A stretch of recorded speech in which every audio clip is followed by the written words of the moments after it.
హల్లెలూయా. కీర్తనల గ్రంథం 39వ కీర్తన చదువుకుందాం. కీర్తనల గ్రంథం 39వ కీర్తన. నా నాలుకతో పాపము చేయకుండానట్లు నా మార్గములను జాగ్రత్తగా చూచుకొనును. భక్తిహీనులు నా ఎదుటనున్నప్పుడు నా నోటికి చిక్కము ఉంచుకొందుననుకొంటిని. నేను ఏమియూ మాటలాడక మౌనినైతిని. క్షేమమును గూర్చి అయినను పలుకక నేను మౌనముగా నుంటిని. అయినను నా విచారము అధికమాయెను, నా గుండె నాలో మండుచుండెను. నేను ధ్యానించుచుండగా మంట పుట్టెను. అప్పుడు నేను ఈ మాట నోరారా పలికితిని: యెహోవా, నా అంతము ఎట్లుండినది? నా దినముల ప్రమాణము ఎంతైనది నాకు తెలుపుము. నా ఆయువు ఎంత అల్పమైనదో నేను తెలుసుకొనగోరుచున్నాను. నా దినముల పరిమాణము నీవు బెత్తెడంతగా చేసి ఉన్నావు. నీ సన్నిధిని నా ఆయుష్కాలము లేనట్టే ఉన్నది. ఎంత స్థిరుడైనను ప్రతివాడును కేవలము వట్టి ఊపిరి వలె ఉన్నాడు. మనుష్యులు వట్టి నీడ వంటి వారై తిరుగులాడుదురు. వారు తొందరపడుట గాలికే గదా. వారు ధనము కూర్చుకొందురు గాని అది ఎవనికి చేజిక్కునో వారికి తెలీదు. ప్రభువా, నేను దేని కొరకు కనిపెట్టుకొనును? నిన్నే నేను నమ్ముకొని ఉన్నాను. నా అతిక్రమములన్నిటి నుండి నన్ను విడిపింపుము. నీచులకు నన్ను నిందాస్పదముగా చేయకుము. దాని చేసినది నీవే గనుక నోరు తెరవక నేను మౌనినైతిని. నీవు పంపిన తెగులు నా మీద నుండి తొలగింపుము. నీ చేతి దెబ్బ వలన నేను క్షీణించుచున్నాను. దోషములను బట్టి నీవు మనుష్యులను గద్దింపులతో శిక్షించినప్పుడు చిమ్మట కొట్టిన వస్త్రము వలె నీవు వారి అందము చెడగొట్టెదవు. నరులందరూ వట్టి ఊపిరి వంటి వారు. యెహోవా, నా ప్రార్థన ఆలకింపుము. నా మొర్రకు చెవియొగ్గుము.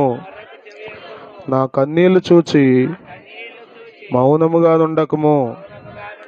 నీ దృష్టికి నేను అతిథి వంటి వాడను. నా పితరులందరి వలె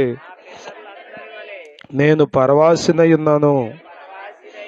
నేను వెళ్ళిపోయి లేకపోక మునుపు నేను తెప్పరిల్లునట్లు నన్ను కోపముతో చూడకుము. ప్రభు ఈ కీర్తన మన కొరకు ఆశీర్వదించును గాక. ఆమేన్. దయచేసి కూర్చోండి.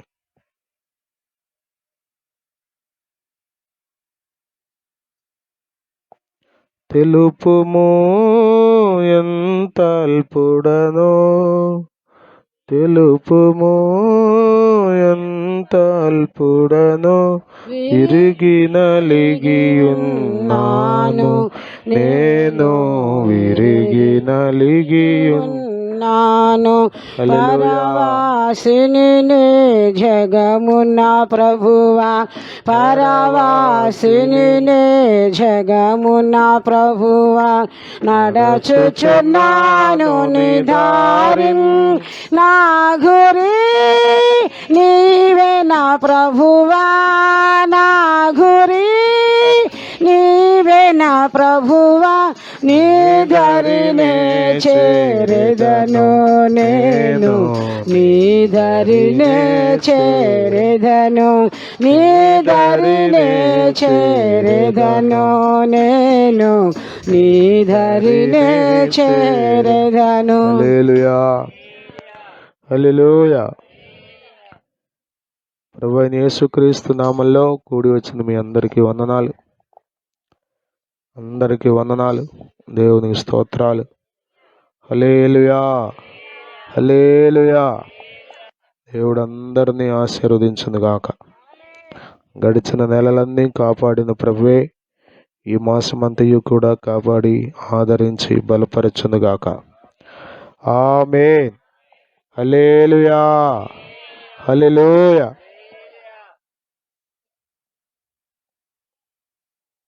39వ కీర్తన మనం చదువుకుందాం. ఇది దావీదు రచించిన కీర్తన. చాలా విషయాలు ఉన్నాయి ఇందులో కూడా. దావీదండి దేవుని స్తుతించేవాడు, దేవునితో మాట్లాడేవాడు, దేవునితో గడిపేవాడు.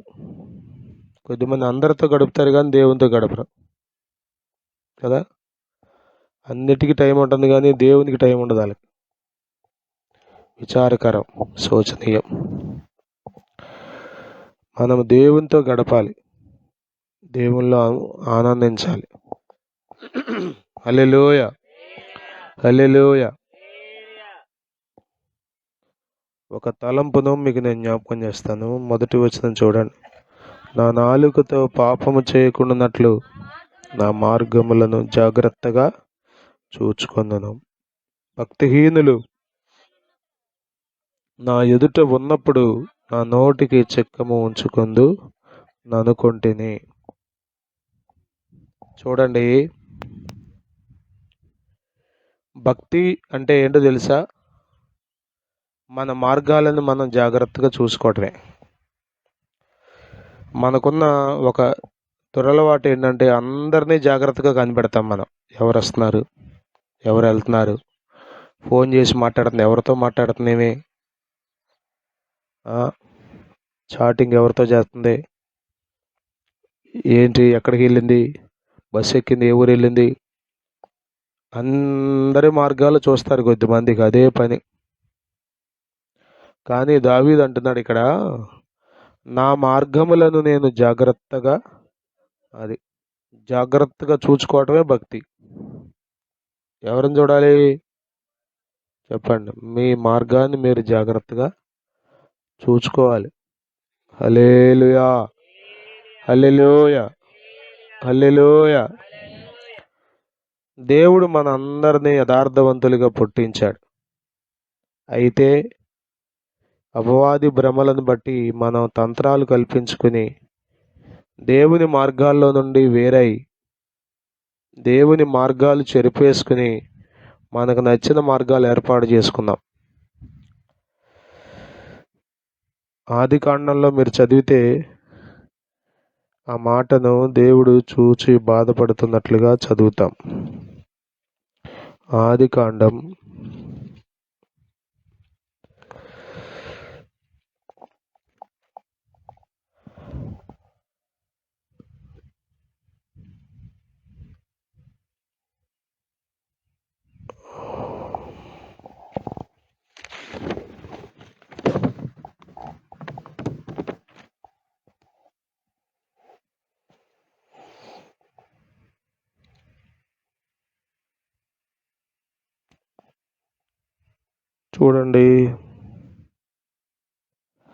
6వ అధ్యాయం 11-12 వచనాలు. భూలోకము దేవుని సన్నిధిని చెడిపోయి ఉండెను, భూలోకము బలాత్కారముతో నిండి ఉండెను. దేవుడు భూలోకమును చూచినప్పుడు అది చెడిపోయి ఉండెను. భూమి మీద సమస్త శరీరులు తమ మార్గమును చెరిపివేసుకుని ఉండిరి. దేవుడు మానవాళి కొరకు మంచి మార్గాలు, శ్రేష్టమైన మార్గాలు సిద్ధపరిచాడు.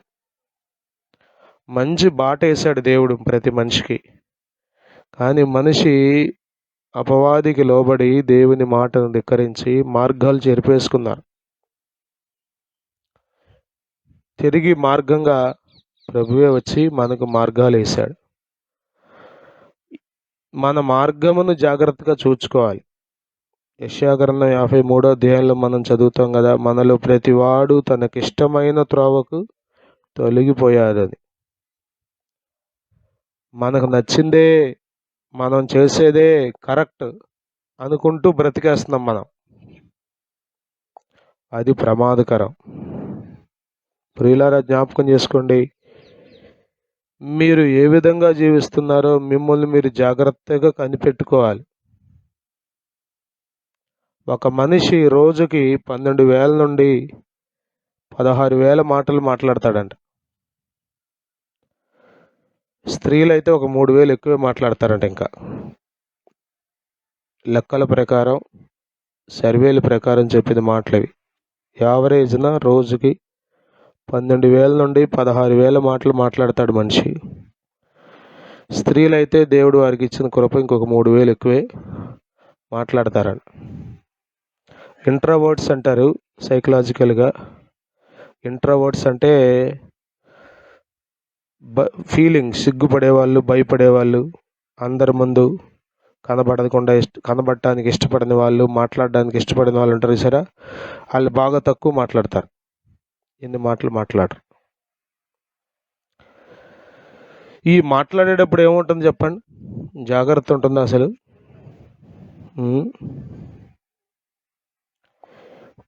భక్తి అంటే ఇదే. భక్తి అంటే ఏదో 4 గోడల మధ్యలో హడావుడి చేయడం కాదు. మీ మార్గాలను జాగ్రత్తగా చూసుకోవటమే భక్తి. ఏం మాట్లాడుతున్నావు? జ్ఞానం లేనివాడు ఆలోచించకుండా మాట్లాడతాడు. జ్ఞానం లేనివాడు, దైవభయం లేనివాడు నోటికి వచ్చినట్టల్లా మాట్లాడతాడు. ప్రమాదకరం, ప్రమాదకరం. సామెతల గ్రంథంలో మనం చదువుతాం కదా, 21వ అధ్యాయం అనుకుంటాను, చూడండి 23వ వచనంలో, నాలుకను నోటిని భద్రం చేసుకునేవాడు శ్రమల నుండి తన ప్రాణమును కాపాడుకో. అసలు ఊరకే గొడవలుగా.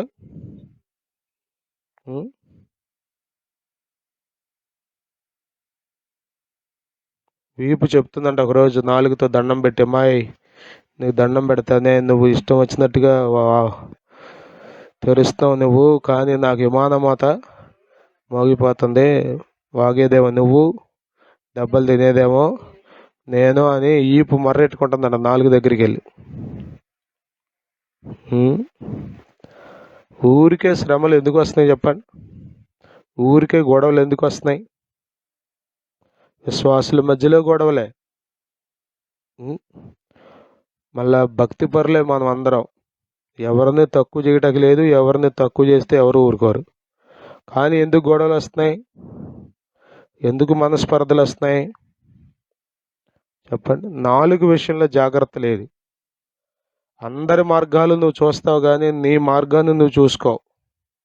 ఇగో ఆమె బతుకు నాకు బాగా తెలుసు, ఆమె ఎట్టాంటిదో నాకు బాగా తెలుసు, ఈడు ఎట్టాంటాడో నాకు బాగా తెలుసు అని అట్లా మాట్లాడతావు, కానీ అసలు నీ బ్రతికేంటో నీకు తెలియదు. నీవే మార్గంలో ఉన్నావో,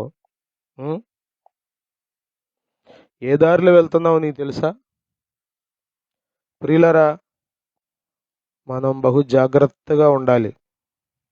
మరలా చెప్తున్నాను, భక్తి అంటే కేవలం ఇక్కడ మాత్రమే చేసేది కాదు. అది భక్తిలో కిందకే రాదు. మనం సమాజంలో ఉన్నప్పుడు మన మార్గాన్ని ఎలా జాగ్రత్తగా కాపాడుకుంటున్నాం అనేదే భక్తి. దేవుని స్తోత్రం. హల్లెలూయా, హల్లెలూయా. ఈ దినాల్లో ఈ మాట చెప్పడానికి బాధపడుతున్నాను. దేవుని పిల్లలకు జాగ్రత్త లేదు అసలు. ఏమందంటే ఒకటే మాట, దేవుడే చూసుకుంటాడు. లేకపోతే వెళ్ళి ఇంటికి వెళ్ళి కూర్చొని మోకరించి ప్రభువా క్షమించంటే ఆయనే క్షమించేస్తాడు అన్నట్లే ఒక ధీమాలో లెక్కలేనట్లుగా మనం బ్రతికేస్తున్నాం. ప్రియులరా, బాధాకరం. దావీదు అంటున్నాడు, నా నాలుకతో పాపము చేయకుండానట్లు నా మార్గములను జాగ్రత్తగా జాగ్రత్త చాలా అవసరం అండి. ఇర్మియా గ్రంథం మీరు చదివితే ఇశ్రాయేలీయులని గురించి ఇర్మియా ప్రవక్త ద్వారా మాట్లాడుతూ దేవుడు అంటాడు, ఇర్మియా గ్రంథం 14వ అధ్యాయం 10వ వచనం చూడండి. ఈ జనులతో యెహోవా ఈ మాట సెలవిచ్చుచున్నాడు, ఈ జనులు తమ కాళ్ళకు అడ్డము లేకుండా తిరుగులాడుటకు ఇచ్చగలవారు గనుక యెహోవా వారిని అంగీకరింపడు. ఇప్పుడు వారి అక్రమమును చేసుకొనును, వారి పాపములను బట్టి వారిని శిక్షించదు. చూసారా, ఈ జనులు తమ కాళ్ళకు అడ్డము లేకుండా, చూసారా, ఏమి జాగ్రత్త లేదు అసలు. ఎక్కడికి వెళ్తున్నావురా నాయనా? ఏమి లేదు, చూడటానికి వెళ్తున్నా. ఏమీ లేదు, నేనే వాడినా. ఎక్కడికి వెళ్తున్నా?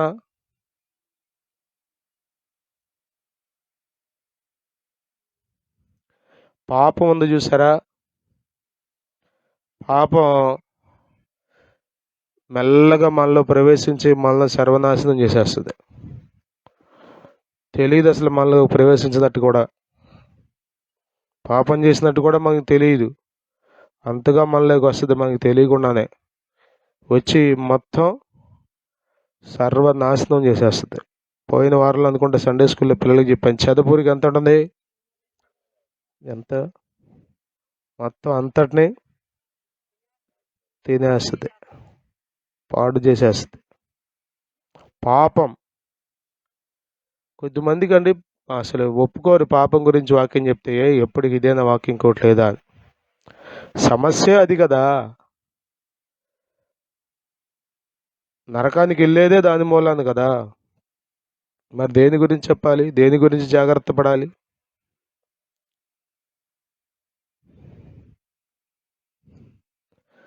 ఈ దినాల్లో ఎందుకో మితిమీరిన విశ్వాసం మన మీద మనకు ఎక్కువైపోయి ఓవర్ కాన్ఫిడెన్స్తో అజాగ్రత్తగా బ్రతికేస్తాం. కాన్ఫిడెన్స్ ఉండడం వేరు, ఓవర్ కాన్ఫిడెన్స్ ఉండడం వేరు. దేవుని నమ్ముకోవడం వేరు, మనలను మనమే నమ్ముకోవడం వేరు. జాగ్రత్త లేనివాడు ఏమంటాడో తెలుసా? ఏ చేసినా రైటే అంటాడు. కింద పడినా ఏమంటాడో తెలుసా? పొరపాటున జారిపడ్డా అండవు. దానికి కూడా 100 లాజిక్లు మాట్లాడతాడు. పొరపాటైంది, ఎటో చూస్తా ఇటు అడిగేశాను, పడ్డాను, దెబ్బ తగిలింది అని అండవు లాజిక్లు చెప్తాడు. దానికోసం ఇట్ట అంటాడు, అట్ట అంటాడు, ఏదేదో చెప్తాడు.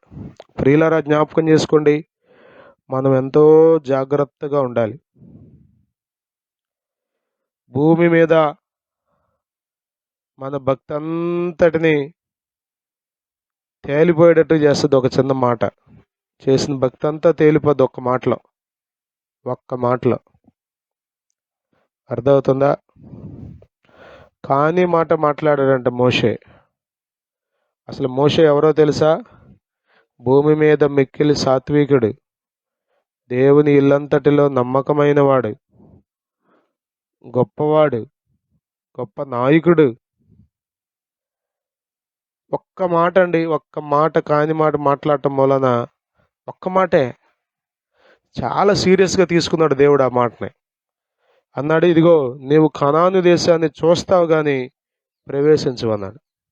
ఎంత ఘోరం చూసారా, ఒక్క మాటకే. మరి అట్లాంటివి ఎన్ని మాట్లాడుతున్నాము మనం రోజుకి? అసలు దానికి మించిని మాట్లాడుతున్నాం మనం. మోషే పెద్ద, అంటే మన దృష్టిలో పాపం అనబడదు ఆ మాట అసలు. మేము ఈ కార్యమును మీ కొరకు చేయవలెనా అంటాడు బండలో నుండి నీళ్లు రప్పించేటప్పుడు, సంఖ్యాకాండం 14వ అధ్యాయంలో. ఆ సందర్భంలో మేము అంటే దేవునితో కలుపుకున్నాడు మోషే. ఎర్ర సముద్రాన్ని దాటించింది దేవుడు కదా, మారాను మధురంగా మార్చింది దేవుడు కదా, కార్యాలన్నీ చేసింది దేవుడు కదా. కానీ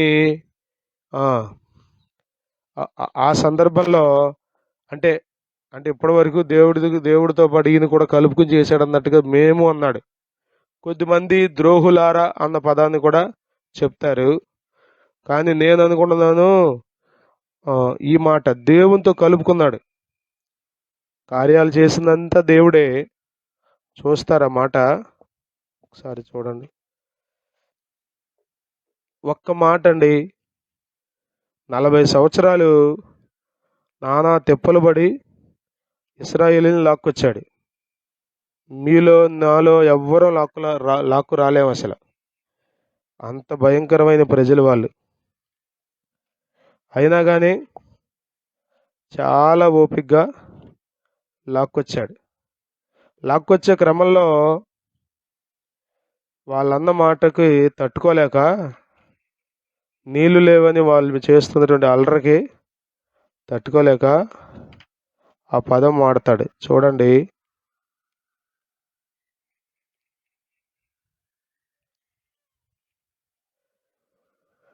హల్లెలూయా, స్తుతి స్తుతి స్తుతి స్తుతి. 20వ అధ్యాయం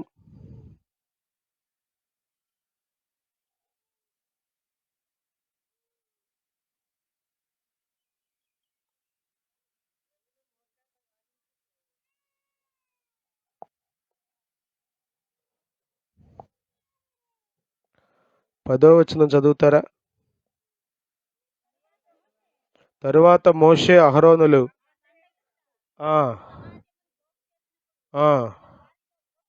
ద్రోహులారా వినుడి, మేము ఈ బండలో నుండి మీ కొరకు నీళ్లు రప్పింపవలెనా. సంఖ్యాకాండం 20వ అధ్యాయం 10వ వచనం చదువుతున్నాం. ద్రోహులారా వినుడి, మేము ఈ బండలో నుండి నీళ్లు రప్పింపవలెనా అనెను. మేము కార్యం చేసేది ఎవరు? కృప చూపేది ఎవరు? అద్భుతం చేసేది ఎవరు? కానీ ఇప్పుడు ఏమన్నాడు అంటే, అహరోను నేను కలిసి మేము రప్పించాలా? రప్పిస్తావు నువ్వు? బండలో నుండి నీళ్ళు ప్రపంచంలో ఎప్పుడన్నా ఎవరన్నా రప్పించగలిగారా? ఎంత శాస్త్రవేత్తలైనా, ఎంత మేధావులైనా బండలో నుండి నీళ్ళు వస్తాయా? ఒక చుక్కన్న వస్తుందా? చెప్పండి. రావు. దేవుడే రప్పించగలడు. దేవుడు రప్పించాలా అంటే బాగుండేది, మేము రప్పించాలా అన్నాడు. ఆ ఒక్క మాట కోసం మాట్లాడమంటే కొట్టాడు. బండతో మాట్లాడమన్నాడు 8వ వచనంలో. కానీ బండను కొట్టాడు. ఎన్నిసార్లు కొట్టాడు? 2 సార్లు కొట్టాడు కర్రతో. బండను కొడితే ఏమవుద్ది అంటే కోపం వచ్చేసింది, ఇక విసిగిపోయాడు పాపం. గుర్తుపెట్టుకోండి, విసిగించకండి మనుషుల్ని. మీకు క్షేమం కాదు, వాళ్ళకి క్షేమం కాదు. కొద్దిమంది విసిగిస్తారు. అసలు వాడు ఎట్లా నీతిగా ఉంటాడో చూస్తా, వాడు ఎట్లా భక్తి చేస్తాడో చూస్తా, ఏదో రకంగా వాడిని బద్నాం చేసి ఏదో రకంగా దారి తప్పించాలి. విసిగిపోయి ఒక మాట అంటే ఆటోమేటిక్గా తెలుసుగా మీకు, ఒక పాపం అనేకమైన మంచి పనులను చెరిపేస్తుంది. చేసినవన్నీ మంచి పనులే, కానీ ఒక్క పాపం వాటన్నిటినీ చెడగొట్టేస్తుంది. ప్రసంగి గ్రంథం 10వ అధ్యాయంలో ఆ మాట చదువుతాం కదా, చదవండి. ప్రసంగి గ్రంథం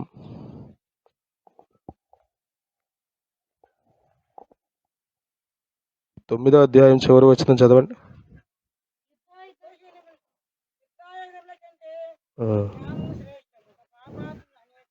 ఒక పాపాత్ముడు అనేకమైన మంచి పనులను చెరుపును. ప్రియులారా, జ్ఞాపకం చేసుకోండి, మనము ఎంతో జాగ్రత్తగా ఉండాలి. ఎంతో జాగ్రత్తగా ఉండాలి. చాలాసార్లు నా భయాలు ఒక భయం ఏంటంటే, పెద్ద పెద్ద బోధలు చేయకూడదు ప్రభువా, బ్రతికేదే బోధిస్తే చాలయ్యా.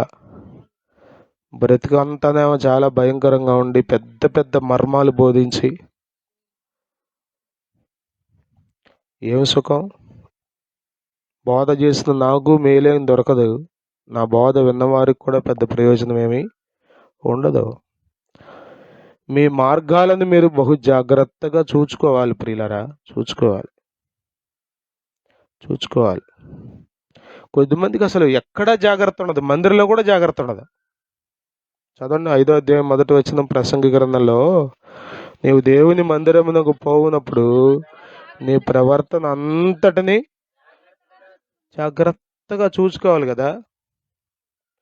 ఇతరులకు అభ్యంతరకరంగా ఎట్లా ఉంటావు అసలు నువ్వు? ఆ? మన అయ్యగారు అన్నట్లు చీచి అన్నా అంట. ఆ? ఎక్కడికి వచ్చి ఆడుకుంటారంట పిల్లలతో. ఆ? ఆడుకోవడం పాపమా? పిల్లలతో ఆడుకోవడం పాపమేం కాదు, కానీ దేవుని మందిరం కదా, ఇక్కడ మనం బహు జాగ్రత్తగా ఉండాలి. కొద్దిమందికి ఇక్కడ జాగ్రత్త ఉండదు, బయట జాగ్రత్త ఉండదు. యేసు రక్తమే జయం. చాలాసార్లు జెన్నీతో చెప్తా ఈ మాట, అమ్మా నేను చిన్నోండు కదా, స్త్రీలకు చెప్పలేను, కొంచెం స్త్రీలు ఎలా వస్త్రాలు కట్టుకోవాలో, మందిరంకి వచ్చేటప్పుడు ఎలా ఉండాలో, ప్రతి చిన్న విషయం కొంచెం చెప్పు పర్సనల్గా అని చెప్తా. మీతో చెప్పుద్దో లేదో నాకు తెలియదు, కానీ జెన్నీకి చెప్తా నేను.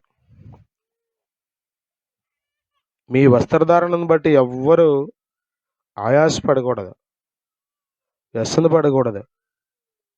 జాగ్రత్తగా ఉండాలి మందిరంలో, ఎలా పడితే అలా ఉండకూడదు. జాగ్రత్త లేనోడండి ఊరి కొని తెచ్చుకోవటమే, ఏమీ లేదు. మరలా చెప్తున్నాను, భక్తి అంతా జాగ్రత్తే. జాగ్రత్తగా ఉండడమే. నాలుకను జాగ్రత్తగా కాపాడుకోవటం, కళ్ళు జాగ్రత్తగా కాపాడుకోవటం, మనసును జాగ్రత్తగా కాపాడుకోవటం, కాళ్ళు చేతులు ఈ అవయవాలను జాగ్రత్తగా, ఇదే భక్తి అంటే. అంతేగాని ప్రభువా మీకు స్తోత్రం అంటే అది కాదు భక్తి. ఎవరనరు? చిలక్కూడదు అంట నన్ను నేర్పిస్తే, అది కూడా అంటుంది ప్రభువా మీ స్తోత్రం అని. అది కాదు భక్తి. మీ మీ మీ నోరు జాగ్రత్తగా ఉండాలి. 119వ కీర్తనలో దావీదు అంటాడు, వ్యర్థమైన వాటిని చూడకుండా నా కన్నులు, అంటే అది భక్తి, అదే జాగ్రత్త. కన్నులు ఏది పడితే అది. మీరు ఇంటికి వెళ్ళి ఫోన్లో సినిమాలు చూస్తే చెప్పండి, మేము సినిమాలకి వెళ్ళట్లేదండి, ఫోన్లో చూస్తున్నాం మొత్తం.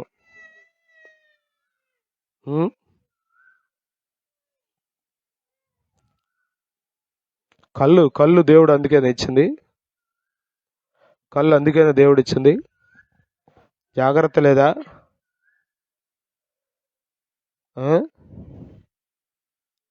అరే గంటలు సమయం వేస్ట్ అయిపోట్లా, గంటలు సమయం. ప్రయోజనకరమైంది ఏమైనా ఉందా దానిలో?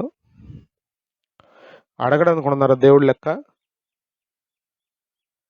జాగ్రత్త ఏది అసలు? పాపం ఏంటో నీకు అర్థం అవుతుంది అసలు? కొద్దిమంది అనుకున్నారు పెద్ద పెద్దయ్యే పాపాలని, ఇవన్నీ పెద్ద పాపాలు కనుక రావని. నో, దేవుడు ఒప్పుకోడు.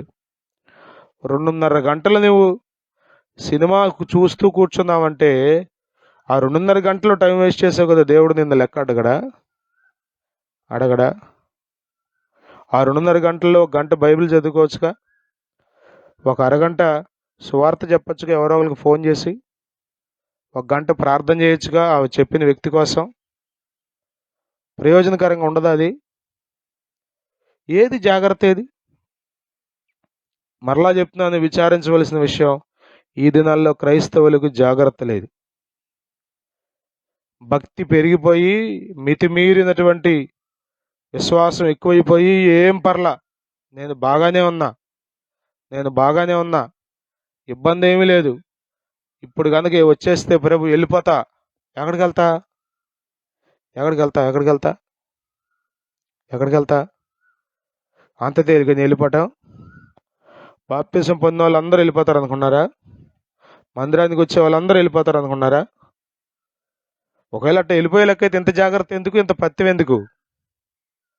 అదుపు లేదు, కొద్దిమందికి అడ్డం లేకుండా తిరుగుతున్నారు. ఇప్పుడు మందిరానికి రాకముందు తిరిగావంటే నీకు బైబిల్ తెలియదు, వాక్యం తెలియదు, నీతి తెలియదు, పరిశుద్ధత తెలియదు, పరిశుద్ధ దేవుడు ఎవరో నీకు తెలియదు అనొచ్చు. మందిరానికి వచ్చాక కూడా తిరుగుతున్నావంటే అర్థం ఏంటి చెప్పండి? కాళ్ళు తీస్తాడు, జాగ్రత్త. అర్థమవుతుందా? జాగ్రత్త చాలా అవసరం. జాగ్రత్త చాలా అవసరం. దావీదు అంటున్నాడు, నా నాలుకతో పాపము చేయకుండానట్లు నా మార్గములను. ఎవరితో మాట్లాడుతున్నా? ఎక్కడికి వెళ్తున్నా? ఏం చూస్తున్నావు? ఎలా ఉంటున్నావు? ఏమి తింటున్నావు? జాగ్రత్త ఉందా? ఏ తిన్నా అరిగిపోద్దండి, కానీ ఏది పడితే తినమని చెప్పాడు బైబిల్లో? స్వాతంత్రం దేవుడు నీకు ఇచ్చాడు, కానీ అన్నీ చేయమని చెప్పలా. అన్నీ చేయదగినవి కావు అన్నాడు. జాగ్రత్త లేదండి. నేను అనుకుంటాను, కేవలం అజాగ్రత్తగా ఉండడాన్ని బట్టి మనం అమాంతం వెళ్ళి నరకంలో పడతాం. కేవలం లెక్కలేనితనం. 5 గంటలు ప్రయాణం చేస్తే 5 గంటల్లో 4 గంటల 59 నిమిషాలు డ్రైవర్ జాగ్రత్తగా ఉండి ఆ చివరి నిమిషం అజాగ్రత్తగా ఉంటే చాలు, అతడు ఎక్కడ ఉంటాడో మనకు తెలుసు. భక్తి అంటే ఏంటో తెలుసా? ఈ 3 గంటలు జాగ్రత్తగా ఉండే భక్తి పోసేయడం కాదు ఇక్కడ. మీరు బ్రతికే బ్రతుకులో ప్రతి నిమిషం జాగ్రత్తగా ఉండాలి. అర్థమవుతుందా? నువ్వు భార్యతో మాట్లాడేటప్పుడు జాగ్రత్తగా మాట్లాడాలి. నా భార్యే కదా అనుకో మాకు. దేవుడు చూస్తున్నాడు. నీ నాలుగుతో పాపం చేస్తున్నావా?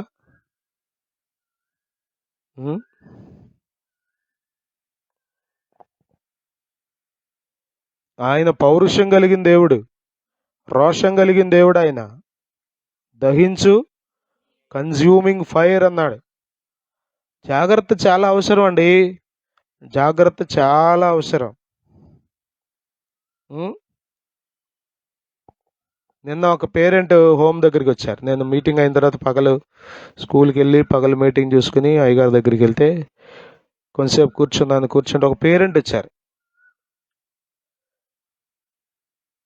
లైవ్లో ఉన్నాను, నన్ను చెప్పకూడదు నాకు తెలియదు, కానీ ఆమె నేను ఇప్పటికి ఎన్నోసార్లు చూశాను. ఎప్పుడు వచ్చినా చాలా అగ్లీగా వస్తుంది ఆమె.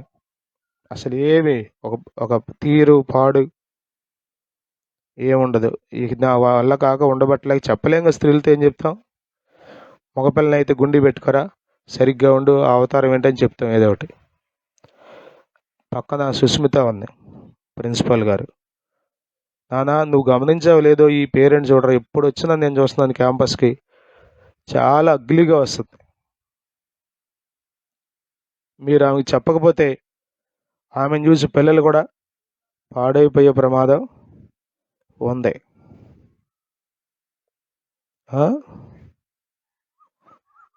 సిగ్గులేని తరం ఈ దినాల్లో ఉంది. ఏమాత్రం దేవుని భయం లేదు, మనుషుల భయం లేదు. గుర్తుపెట్టుకోండి, మీకు దేవుని భయం ఉండాలి, మనుషుల భయం కూడా ఉండాలి. మనుషులు చూస్తున్నారు. పాస్టర్ గారు ఉన్నాడు, విశ్వాసులు కొద్దిమందికి ఏమీ లేదు, జాగ్రత్త లేదు. నీ జీవితం ఏమైపోద్ది అనుకున్నా? నీ కొరకు కింద పరలోకం దాచిన దేవుడు. మనం చూసాం శుక్రవారం ఉపవాస కూటంలో, ఈ లోకంలో హింసలు వస్తాయి. ఎవరు? ప్రభువుని విడిచిపెట్టింది. సమస్తమును విడిచిపెట్టి ప్రభువుని వెంబడించే వారికి ఇహమందు హింసలు, ఏదైతే విడిచిపెట్టారో వాటికి నూరంతలు, రాబోయే లోకంలో నిత్య జీవం అన్నాడు. అక్కడ మీకు చెప్పాను పేతురు పత్రికలో నుండి, పరలోకంలో మీ కొరకు స్వాస్థ్యం దాచిపెట్టాడన్నాడు. అక్షయమైనది, వాడబారనిది, నిర్మలమైన స్వాస్థ్యం. ఎన్ని దాచిపెడతాడో దేవుడు తెలుసా మీకు? అసలు ప్రపంచంలో ఎవ్వరూ మీకు ఇవ్వలేరు అంత గొప్ప స్వాస్థ్యాలు ప్రభు మీకు ఇస్తాడు. జాగ్రత్తగా ఉండండి. అర్థమవుతుందా? యాకోబు పత్రికలు అంటాడు, అందరం అన్ని విషయాల్లో జాగ్రత్తగా ఉంటాం, నాలుగులోనే జాగ్రత్తగా ఉన్నాం. కానీ ఒక మనిషి నాలుగు విషయంలో కూడా జాగ్రత్తగా ఉంటే వాడు అన్ని విషయాల్లో జాగ్రత్తగా ఉన్నట్టే. 3:2 చదవండి. అనేక విషయములలో మనమందరము తప్పిపోవచ్చున్నాం. ఎవడైనాను మాట యందు ఒరే అంటావు, 4 చూపిస్తావు. ఏంటి అసలు అది? అనేస్తావు, మళ్ళీ 4 చూపిస్తావు. ఏం లేదు, ఊరికేలే.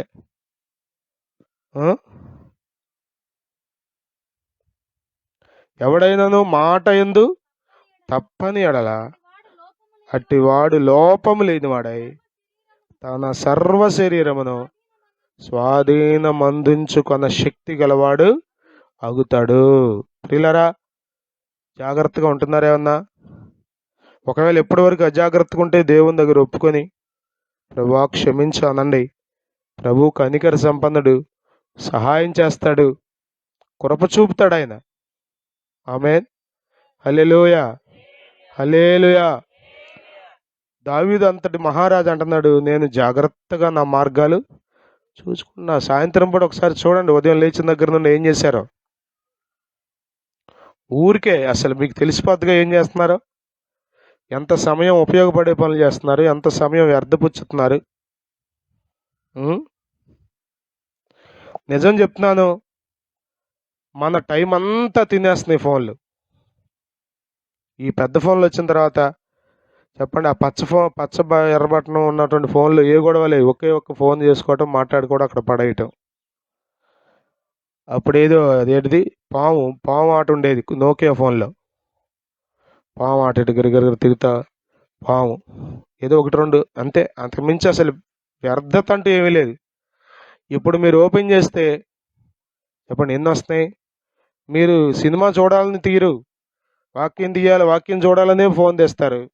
కానీ రీల్ పైకి లాగితే ఆటోమేటిక్గా వచ్చేస్తుంది. అసలు ఏంటో తెలుసుకుందామని కూర్చుంటాం ఇక అక్కడ, అంతే. ప్రియులారా, దావీదు అంటున్నాడు, నా మార్గాలు నేను జాగ్రత్తగా చూసుకుంటున్నా. ఎంతో జాగ్రత్తగా ఉండాలండి. సామెతలు 4:23 చదవండి, ముగిస్తున్నాను నేను.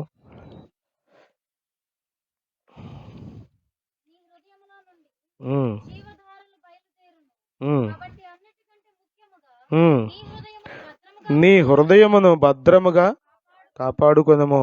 24 కూడా చదువునానా. మూర్ఖపు మాటలు నోటికి, అప్పుడు ఎంత మూర్ఖత్వం అండి కొద్ది మందికి. అసలు వాక్యం వింటున్నారా వీళ్ళు అనిపిస్తుంది నాకు.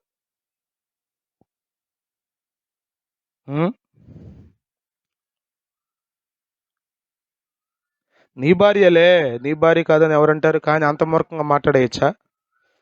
నీ భర్తలే, కట్టుకున్నాడులే, సర్వహక్కులు దేవుడు నీకు ఇచ్చాడులే, కానీ నీకు అంత మూర్ఖంగా మాట్లాడచ్చా?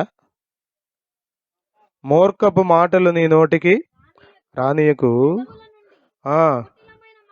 కుటిలమైన మాటలు రానియకు. నీ కన్నులు ఇటు అటు చూడక సరిగాను, నీ కనురెప్పలు నీ ముందర సూటిగాను చూడవలను. నీవు నడుచు మార్గమును సరళము చేయుము. అది స్థిరపరచబడిన అనుభవాల్లో నీవు ఉండాలంటే నువ్వు సరళమైన మార్గంలో నడవాలి. నానా మీరు ఊరికి తిరగొద్దురా. ఎవరైనా ఒకళ్ళు వాటర్ డిస్ట్రిబ్యూట్ చేయండి, ఎండగా ఉంది కాబట్టి. మిగతా వాళ్ళందరూ కూర్చోండి. నీవు కుడి తట్టుకైనను ఎడమ తట్టుకైనను తిరగకము. నీ పాదములను కీడుకు దూరముగా, జాగ్రత్త జాగ్రత్త. క్రింద అంటాడు 5వ అధ్యాయంలో 8వ వచనం చూడండి, చారస్త్రీయుండు చోయకపోక నీ మార్గము దానికి. నీ మార్గం ఎక్కుంటున్నావు నువ్వు. ప్రపంచంలో మీరు ఎక్కడికి వెళ్ళిన పాపం మీకు అందుబాటులో ఉంది. ఒకప్పుడు పలానా చోటుకి వెళ్తేనే పాపం దొరుకుద్ది, పలానా చోటుకి వెళ్తేనే దొరుకుద్ది, పలానా చోటుకి సినిమా హాల్కి వెళ్తేనే సినిమా చూడొచ్చు, కొన్ని ప్రాంతాలకు వెళ్తేనే వ్యభిచారులు ఉంటారు, కొన్ని ప్రాంతాలకు వెళ్తేనే అక్రమంగా బ్రతికే ప్రజలు ఉంటారు. కానీ ఇప్పుడు అట్లాంటి పరిస్థితుల్లో మీకు ఎక్కడైనా అన్నీ దొరుకుతున్నాయి. అన్నీ. విజయవాడ బస్ స్టాండ్లో దొరుకుద్ది, మీకు విజయవాడ రైల్వే స్టేషన్లో దొరుకుద్ది, కాజు సెంటర్లో దొరుకుద్ది, ఏ ఊర్లో అయినా ఎక్కడైనా దొరుకుతుంది. అంతా పాపం విచ్చలవిడిగా చెలరేగిపోతున్న రోజులు ఇవి. మీరు ఎంత జాగ్రత్తగా ఉండాలి చెప్పండి. యవన బిడ్డలారా, మీరు ఎంతో జాగ్రత్తగా ఉంటే మీ జీవితాలు కట్టబడతాయి. మీరు జాగ్రత్త లేకుండా ఇష్టానుసారంగా బ్రతికేస్తే సర్వనాశనం అయిపోతుంది పరిస్థితి. సర్వనాశనం. జాగ్రత్త. అదే అధ్యాయం 21వ వచనం చూడండి, నరుని మార్గములను యెహోవా ఎరుగును, వాని నడతలన్నిటినీ అన్నీ తెలుసండి. నీ భార్యకి తెలియపోవచ్చుకొని, నీ భర్తకు తెలియపోవచ్చుకొని, మీ అమ్మా నాన్నలకు తెలియపోవచ్చుకొని, కానీ నీ నడతలన్నీ ప్రభువుకి తెలుసు. నువ్వు కవర్ చేసి 100 మాట్లాడొచ్చు మనుషుల దగ్గర, అదండి ఇదండి అని చెప్పొచ్చు. కానీ దేవుని దగ్గర ఏం చెప్తావు? ఇంకో మాట చెప్పమంటారు, అసలు దేవుని దగ్గర నిలబడి మాట్లాడటానికి మన దగ్గర దమ్ము లేదు. మనుషుల దగ్గర అయితే మాట్లాడి బొకాయించి ఏదో ఒకటి చెప్పి సరిపెట్టచ్చు, కానీ ఏం మాట్లాడతావు దేవుని ముందు? ఆ? గుండె నీరైపోద్ది, గుండె జారిపోద్ది దేవుని ముందు నిలబడతా. ఇంకేం మాట్లాడతాం అసలు? ఇక నోరు పెగలదాం. అదయ్యా, అట్ట అయ్యిందయ్యా, ఎట్ట జరిగిందయ్యా, అట్ట అంతే తప్ప ఎంతకు మించి ఏమీ లేదయ్యా. నువ్వు 100 చెప్పు, అసలు అక్కడ అవకాశమే లేదు. నీ నడతలన్నీ ఎరిగిన దేవుడు ఆయన. హల్లెలూయా. ఎవరిని గూర్చి దేవుని దగ్గర ఎవరు చెప్పవసరలా. యోహాను 2:24 మనం చదువుతాం. ఎవ్వరో చెప్తేనో దేవునికి తెలియదు. మీరెవరో ఏమీ చెప్పకపోయినా దేవునికి మీ గురించి అంతా. మా ఆవిడ చెప్పిందండి. మీ ఆవిడ చెప్పలేదురా నిద్ర మొహవాడా, నాకంతా తెలుసు. ఏ మనుష్యుడు ఇంకొకరి గురించి చెప్పవసరలా దేవుని దగ్గర, దేవునికి అంతా తెలుసు. అంతా తెలిసిన దేవుణ్ణి మనం ఆరాధిస్తున్నాం. కన్నులుండి చూడలేనివాడు కాదు, చెవులుండి వినలేనివాడు, మానవునికి హృదయాన్ని సృష్టించి హృదయాన్ని ఎరుగలేనివాడు కాదు. ప్రియులారా, జాగ్రత్త. వాక్యం ఎవరికో అనుకుని భ్రమపడమాకు, నీ కొరకే. చాలాసార్లు మనకున్న సమస్య అంతా ఏంటి తెలుసా? ఈరోజు వాక్యం ఖచ్చితంగా ఇదిగో ఆ అమ్మాయి కోసమే. దేవుడు ఆ అమ్మాయితోనే, నీకు అంత మూర్ఖురాలు ఇంకొకరు లేరు. వాక్యం నా కోసం అనుకుంటే నీవు జీవించబడతావు. నేను జాగ్రత్తగా ఉండాలనుకుంటే నీకు కృప దొరుకుతుంది, కానీ ఇది ఎవరి కోసం అనుకుంటే ఎట్లా? నా నాలుకతో పాపము చేయకుండానట్లు, మళ్ళా చెప్తున్న, దావీదు అంతటి రాజే, అంత గొప్ప రాజే అంత జాగ్రత్తగా ఉంటే మనం ఎంత జాగ్రత్తగా ఉండాలి చెప్పండి? జాగ్రత్త ఉందా? దైవికమైన కార్యాల విషయంలో, నీ శరీర ప్రవర్తన విషయంలో మీరు గమనిస్తే సంసోను చేసినవి పెద్ద పెద్ద తప్పులేం కాదు, చిన్న చిన్న విషయాలే. ప్రారంభంలో చిన్నవే, క్రమక్రమంగా అవి పెద్దవైపోయినాయి. తల్లిదండ్రులకి ఏమి చెప్పడంట. అది పాపమేనా? అంటే ఏ చేసినా చెప్పడు తల్లిదండ్రులకి. చేయాల్సింది అనుకుని చేసేస్తాడు. ఇక దాని ఫలితం అనుభవించాల్సి వచ్చినప్పుడు అప్పుడు ఏమైనా కావాలంటే అప్పుడు చెప్తాడు. తిరగాల్సిన చోటకల్లా తిరిగేస్తాడు, కానీ అమ్మా నాన్నకి మాత్రం చెప్పడు. కళేబరాలను కూడా ముట్టుకోవద్దని చెప్తే కళేబరాల్లో వచ్చిన ఆహారం తినేస్తాడు. చిన్న చిన్న విషయాలండి అవి, చిన్న చిన్న విషయాలు. జాగ్రత్త లేదు. నాజీరు వ్రతం చేయబడిన వాడు, ప్రతిష్ఠించబడిన వాడు, ఒక ప్రత్యేకమైన మార్గంలో జీవించవలసిన వాడు జాగ్రత్త లేకపోవటాన్ని బట్టి చెప్పండి, గుడ్డోడ్లాగా తిరగలు విసురుతూ ఒక అన్యదేవత గుడిలో భయంకరంగా చనిపోవాల్సి వచ్చింది. ముగింపు ఎంత భయంకరంగా ఉందో. ప్రారంభం దేవదూత వచ్చి పొలంలో అమ్మా నాన్నకి చెప్తున్నారు, ఇదిగో నీకు కొడుకు పుడతాడు అని. ప్రారంభం ఎంత గొప్పగా ఉంది, కానీ ముగింపు ఎంత భయంకరంగా ఉంది. కారణం జాగ్రత్త లేకపోవటం. ఏ మార్గంలో నడుస్తున్నావు? దైవికమైన మార్గమేనా ఇది? దేవుని వాక్యంలో బోధిస్తున్న మార్గమేనా ఇది? దేవుడు చెబుతున్న మార్గమేనా ఇది? పరిశుద్ధమైన మార్గమేనా ఇది? వాక్యానుసారమైన మార్గమేనా ఇది? జాగ్రత్త లేదు. అరే, ముగింపు ఎంత ఘోరంగా ఉంది. అందుకని దావీదు, నా అంతం ఎట్లా ఉంటుంది ప్రభా? ఇది ఒక అమూల్యమైన ప్రార్థన. నేను చెప్పడానికి సమయం చాలు, ముగించేస్తున్నాను. ప్రియులరా, జాగ్రత్తగా ఉండండి. ఇకనైనా జాగ్రత్తగా ఉండండి. బైబిల్ గ్రంథంలో యేసుక్రీస్తు ప్రభు శిష్యులకు ఎన్నో జాగ్రత్తలు చెప్పాడు. పరిసయ్యుల గురించి జాగ్రత్త పడండి, పులిసిన పిండిని గురించి జాగ్రత్త పడండి, ఇదిగో హేరోదు విషయంలో జాగ్రత్త పడండి, కుక్కల విషయమై జాగ్రత్తగా ఉండండి, పందుల జోలికి పోవద్దు, జాగ్రత్తగా ఉండండి. ఎన్ని జాగ్రత్తలు చెప్పాడో ప్రభు శిష్యులకి. ఎందుకోసం తెలీదా? చెప్పండి. నేను మీ అందరికీ బోధిస్తానా? మా అమ్మ నాకు ఎన్నో జాగ్రత్తలు చెబుద్ది. ఒక్కొక్కసారి నవ్వు అనిపిస్తుంది, ఒక్కోసారి మరి తల్లే కదా, తల్లి కాకపోతే ఎవరు చెప్తారు? గుర్తుపెట్టుకోండి, మీ పిల్లలు ఎంత ఎదిగినా మీరు జాగ్రత్తలు చెప్పాలి వాళ్ళకే. ఆడికి అన్నీ తెలుసులే, నాకంటే ఎక్కువ చదువుకున్నాడు ఆడు, 10 మందిలో తిరుగుతున్నాడు ఆడు, వాడికి బాగా తెలుసు నాకంటే అనుకుంటే మీరు భ్రమ, వాడి జీవితాన్ని మీరు సర్వనాశనం చేసేస్తున్నారు. మనం జాగ్రత్తగా ఉండాలి, ఇతరులకు జాగ్రత్త పడమని చెప్పాలి. బాయ్, ఇది కరెక్ట్ కాదు, నువ్వు జాగ్రత్త పడితే మంచిది. జాగ్రత్త పడితే జాగ్రత్త లేదండి, చెప్పండి.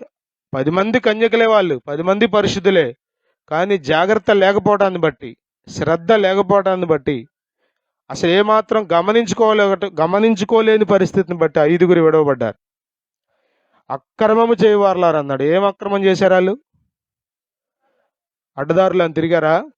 కన్యకలు వాళ్ళు, కన్యక అంటే పరిశుద్ధురాలి. బుద్ధి గల కన్యకలు, బుద్ధి లేని కన్యకలు అన్నాడు. ఇద్దరు కన్యకలే, 2 గుంపులు, కానీ జాగ్రత్త లేదు వాళ్ళకి, అంతే. ప్రియులారా, మీరు పరిశుద్ధంగా జీవిస్తున్నారా? పాపం విషయంలో జాగ్రత్తగా ఉంటున్నారా? కాని దాని జోలికి పోమాకండి. రూపాయి అయినా సరే మీది కాకపోతే దాని జోలికి వెళ్ళకండి, జాగ్రత్త పడండి. లంచము దృష్టికి మాణిక్యము వలె ఉండును, వాడి కన్నులు గది గ్రుడ్డితనం కళ్ళకు చేయను అన్నాడు. కాని డబ్బులు ఎలా ఉంటాయి చెప్పండి? కమ్మగా ఉంటాయి. అర్థమవుతుందా?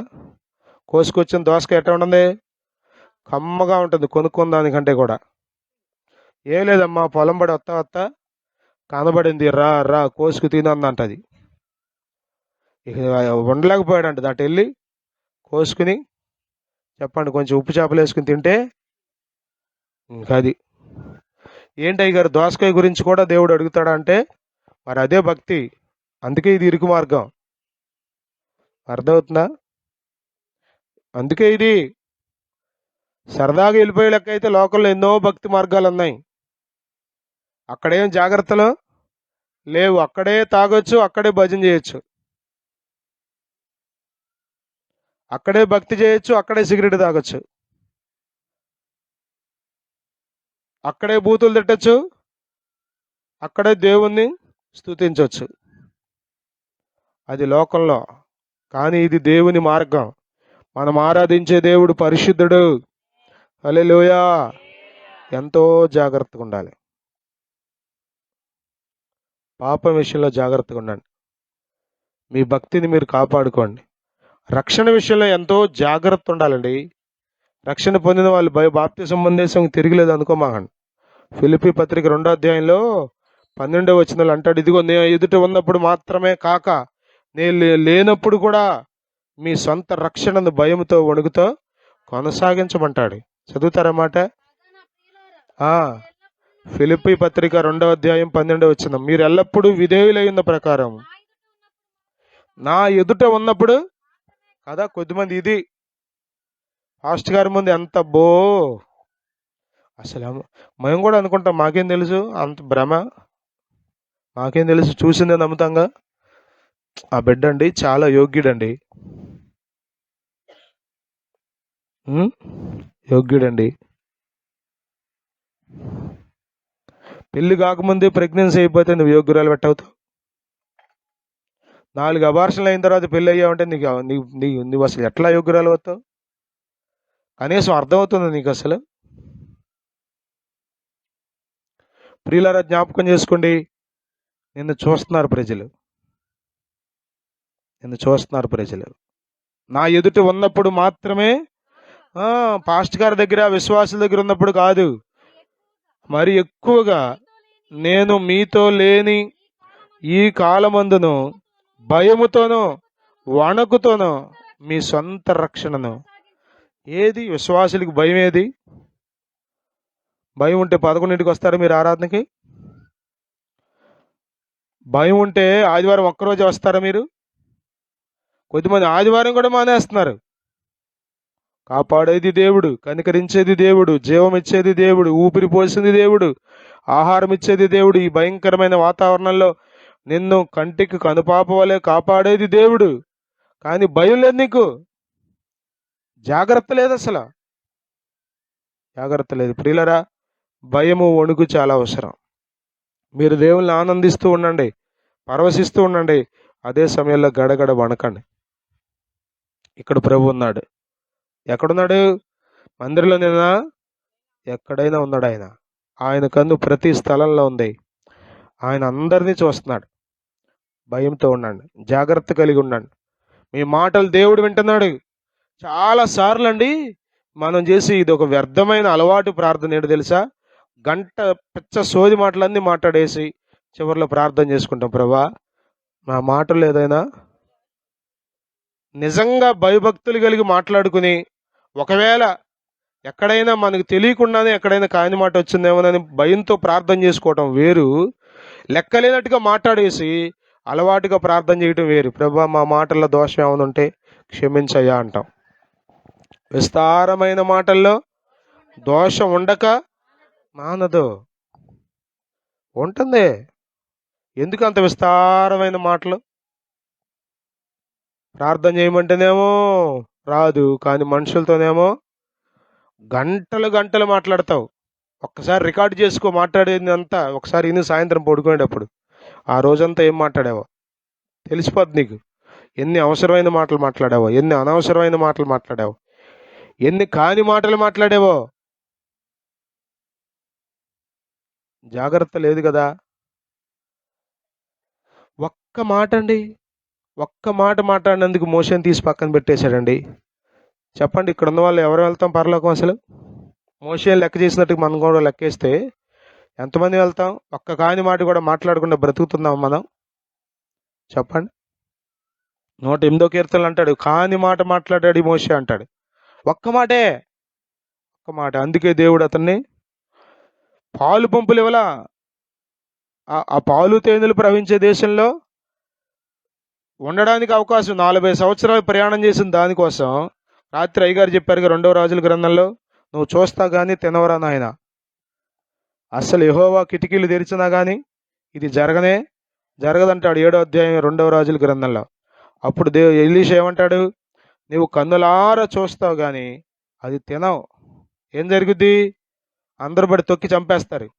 అందరూ తింటారు కానీ పాప మా అధిపతి తిండవు.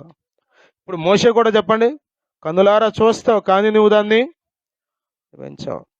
ఆ ఒక్క సాకు తీసుకుందంట అపవాది వచ్చేసంట మోషే శరీరం తీసుకుపోటాకి. అయినా దేవుడు వదిలిపెట్టలా.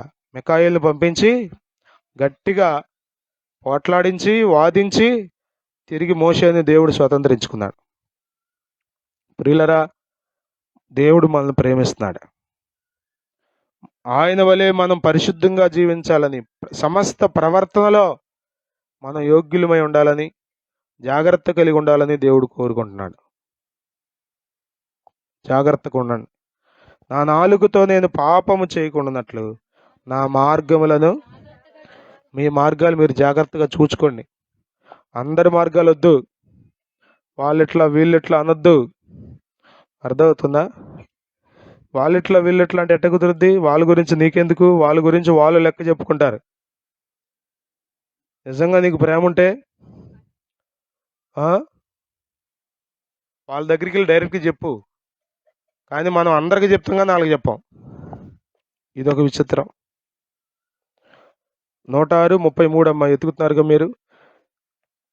పెదవులతో కాని మాట ఒకటి పలికినందుకు మోషేని తీసి పక్కన పెట్టాడు దేవుడు. ప్రియులరా, దేవుడు తీసి పక్కన పెట్టాలనుకుంటే ఎంతసేపు చెప్పండి? ఎంతసేపు? ఇప్పుడు ఒరే రాజు ఆనుకుంటాడంట అధిపతి మీద, కానీ అధిపతిని అక్కడ పట్టాడు దేవుడు. అక్కడ పెట్టాడు.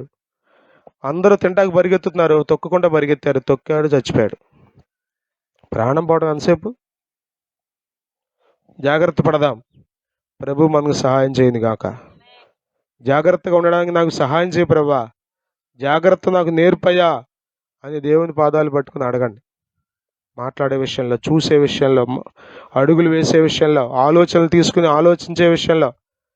అర్థమవుతుందా? ఎన్ని చెప్పగలనో వాక్యంలో ఉన్నాయి. ఆ ధనవంతుడికి ఏమన్నా జాగ్రత్త ఉందా? అసలు డబ్బు గురించి జాగ్రత్త ఉంది కానీ దేవుని విషయంలో జాగ్రత్త లేదు. అందుకని వెర్రివాడా, ఈ రాత్రి నీ ప్రాణం అడుగుచున్నారు. అతని ఆలోచనలను కూడా దేవుడు చూశాడు. అతడు తనలో తాను అనుకున్న వాటిని కూడా తీసుకున్నాడు. అర్థమవుతుందా?